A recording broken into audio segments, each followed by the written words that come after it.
கட்சி ஆரம்பித்த 3 ஆண்டுகளுக்குள்ளேயே மிக மிக சிறிய அளவில் ஒரு நூல் இழைவில் தனி பெரும்பான்மை கொஞ்சம் தள்ளி போயிருக்கிறது. அதனால் இந்த அரசை சிறுபான்மை அரசு போல யாரும் நினைத்தால் அதிலும் எங்களுக்கு மகிழ்ச்சியே. நாங்களே சொல்கிறோம், இது சிறுபான்மை அரசுதான்.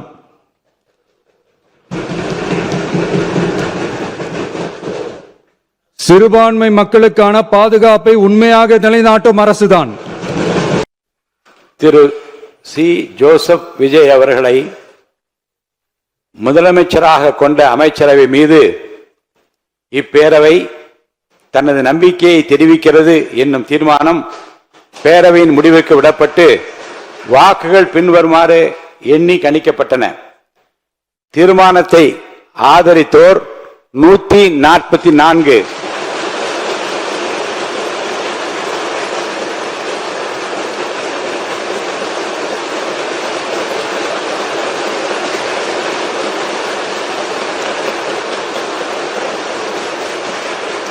தீர்மானத்தை எதிர்த்தோர் 22, நடுநிலை வகித்தோர் 5.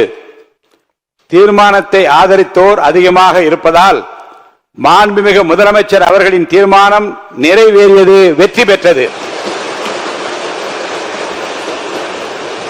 மாண்புமிகு முதலமைச்சர் அவர்களின் தீர்மானம் வெற்றி பெற்றது என பேரவைக்கு அறிவிக்கிறேன்.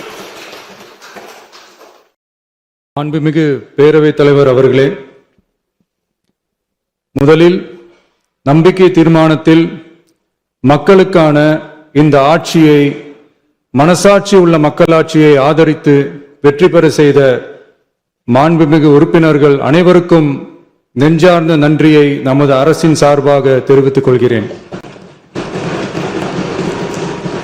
நடைபெற்று முடிந்த சட்டமன்ற தேர்தலில் எந்த அணியும் இல்லாமல் தனி அணியாக, தனி சிறப்புமிக்க அணியாக, மக்கள் அணியாக, மக்களை விரும்பும் அணியாக, மக்கள் விரும்பும் அணியாக களம் காண்டோம். 1967 and 1977 தேர்தல்கள் வாயிலாக அமைந்த சாமானியர்களின் அரசை போலவே 2026 சட்டமன்ற தேர்தல் வாயிலாக தமிழக வெற்றிக் கழகமும் சாமானியர்களின் அரசையே அமைக்கும் என்று மக்களிடம் தீர்மானமாக கூறினோம். மக்களும் நம் மீது நம்பிக்கை வைத்து தீர்மானமாக வாக்களித்தனர். வாகை சூடும் அந்த வரலாறு திரும்பியது. விசில் அலை வெற்றி அலையாக மாறியது. ஒரு விரல் புரட்சி விசில் புரட்சியானது. கட்சி ஆரம்பித்த 3 ஆண்டுகளுக்குள் 34.92% 1,72,26,208 வாக்குகளை மக்கள் தந்தனர். தமிழக வெற்றிக் கழகத்தை தனி பெரும் கட்சியாக சட்டமன்றத்திற்கு அனுப்பி வைத்தனர்.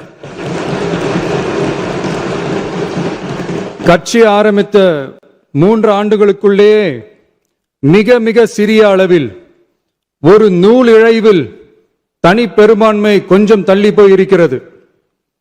அதனால் இந்த அரசை சிறுபான்மை அரசு போல யாரும் நினைத்தால் அதிலும் எங்களுக்கு மகிழ்ச்சியே. நாங்களே சொல்கிறோம், இது சிறுபான்மை அரசுதான்.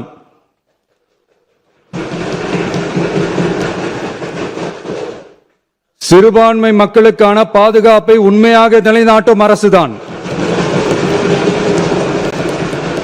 அது மட்டுமல்ல, பெண்கள், குழந்தைகள், முதியோர்கள், இளைஞர்கள், அரசு ஊழியர்கள், ஆசிரியர்கள் மற்றும் உழைக்கும் வர்க்கத்தினர் என அனைத்து மக்களுக்குமாக அமைந்த அரசுதான் இந்த அரசு.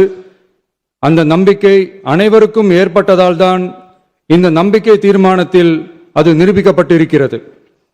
இந்த நேரத்தில் இந்த மாமன்றத்தில் நமது அரசு சார்பாக சில உத்தரவாதங்களை நான் தர வேண்டும் என்று விரும்புகிறேன். தமிழக வெற்றிக் கழகத்தின் கொள்கை தலைவர்களான தந்தை பெரியார், பெருந்தலைவர் காமராஜர், அண்ணல் அம்பேத்கர், வீரமங்க வேலு நாச்சியார், மக்கள் சேவகர் அஞ்சலை அம்மாள் ஆகியோரின் வழிகாட்டுதலுடன் இந்த மக்கள் அரசு மனசாட்சி உள்ள மக்களாட்சியை தரும் என்று உறுதியளிக்கிறேன். சமூக நீதி, சமநீதி, சம வாய்ப்புடன் உண்மையான உறுதியான ஜனநாயகத்துடன் மதச்சார்பற்ற சமூக நீதி கொள்கைகளுடன் இந்த அரசு நடக்கும். அதில் சிறிதும் மாற்றமில்லை. நம்முடைய இந்த ஆழமான நம்பிக்கையை மனதார நம்பி வாக்களித்த அனைத்து இயக்கங்களின் தலைவர்களுக்கும் அந்த இயக்கங்களை சேர்ந்த மாண்புமிகு உறுப்பினர்களுக்கும் மீண்டும் நன்றியை தெரிவித்துக் கொள்கிறேன். எம்மதமும் நம் மதமே, எல்லா மக்களும் நம் மக்களே, இதில் வாக்களித்தவர்கள் வாக்களிக்காதவர்கள் என்ற பாகுபாடே இருக்காது. இது எல்லோருக்குமான அரசு. இது சாமானியர்களுக்கான அரசு. இது சாதி மத எல்லைகளை கடந்த அரசு. இது பாகுபாடு காட்டாத அரசு. இது பண்பாடு காக்கும் அரசு. இது பண்பட்ட அரசு. அரசியல் காரணங்களுக்காக யாரையும் எதற்காகவும் புண்படுத்தாத அரசு. இதையெல்லாம் போக போக புரிந்து கொள்வார்கள். எனவே துள்ளி எழுந்து பதில் சொல்வதை விட எதிலும் துணிச்சலுடன் செயலாற்றி வெற்றி பெறும் அரசு இது. பதவிக்காக அதிகாரத்துக்காக அமைந்த அரசு அல்ல. நம்பிய மக்களுக்கு நன்றி கடன் செலுத்துவதற்காக அமைந்த அரசு. அதிகாரம் காட்டி மிரட்டும் அரசு அல்ல, அனைவரையும் அரவணைக்கும் அரசு. எவர் மீதும் வெறுப்பு காட்டும் அரசு அல்ல, எல்லோரையும் விரும்பும் அரசு. மக்களே முக்கியம், மக்கள் நலன் மட்டுமே முக்கியம். அதுவே எங்கள் ஒரே நிலைப்பாடு. எனவே மனசாட்சி உள்ள மக்களாட்சிக்கு ஆதரவளித்த அனைவருக்கும் மீண்டும் என்னுடைய நன்றியை தெரிவித்துக் கொள்கிறேன்.